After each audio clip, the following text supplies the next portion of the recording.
Carlos, you provided kind of a case study here. This is I've heard you talk about this before. Maybe we can dive into this really quick. Sure. Sure. So this is again, this is a partnership. So post Hurricane Katrina efforts. So I was a project manager in emergency management at the time, and we sent help down during Katrina, and we sent a pretty significant army, which we typically didn't do for Con Ed. And our leadership felt that we needed to provide assistance down there. But one of those things that I learned from that interaction was, what if we ever got hit with a hurricane? Because the only one I ever experienced during my time at Con Ed was 1985 when I first joined the company, and it was Hurricane Gloria, and it was pretty bad. But it was, I'm going to say it was about 200,000 customers out, which I'll say for Jim and for Dave, those are small numbers, but it was a pretty big event for Con Ed at the time. And then we had some bigger ones. And Irene, we had some Superstorm Sandy was 1.2 million. That was the monster storm for us. That was the biggest ever.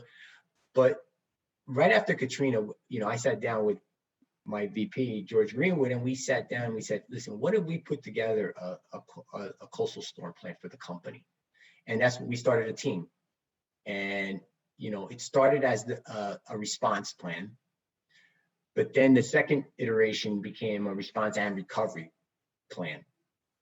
And we were talking with our stakeholders at the time, and New York City Emergency Management, Westchester County, they had the inklings of a plan, and they were still doing the same as us, and they were putting their plans together. But we kind of came up with a pact between all of us that we wanted to make sure that they were aligned. And I alluded to the alignment with the timing of the hurricanes. So we wanted to make sure that those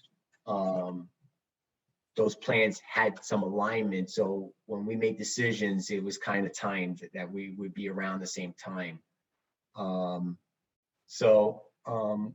If you can go back to the screen for me, Tom, just so I get the other points.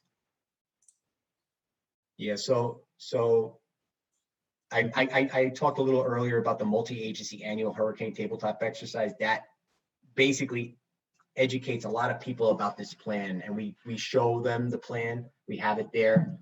That's a publicly available plan. It may be redacted, but it's available because we're required to file those plans.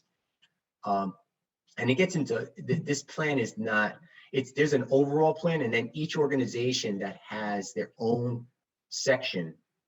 So this plan is about 800 pages total, if you think about it. But the overall is about 100 pages, and it ties each organization's plan. So you'll have one for electric distribution, one for gas distribution, one for gas transmission, one for electric transmission, one for substations, one for the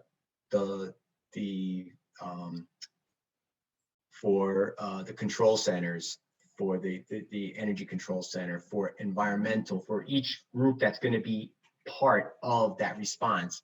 They had their own section, and they had their checklist, a guide that says these are what you're going to do on the -120 hour, -96, -72, -48, -24, -12, at 0, at +12, at +24. So it basically has all those steps that you would think you need to do, and it's done in a checklist format. So we would have calls starting at the -120 hour as scheduled to kind of go, is everybody going on their checklist? Are they doing what they need to do at this time?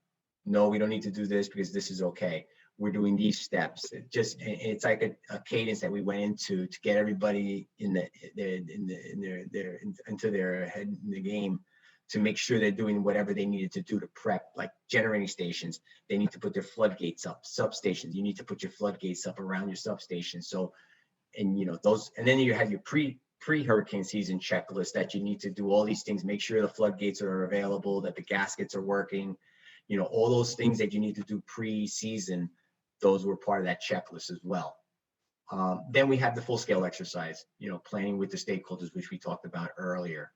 And then we finally finished, we started in 2000.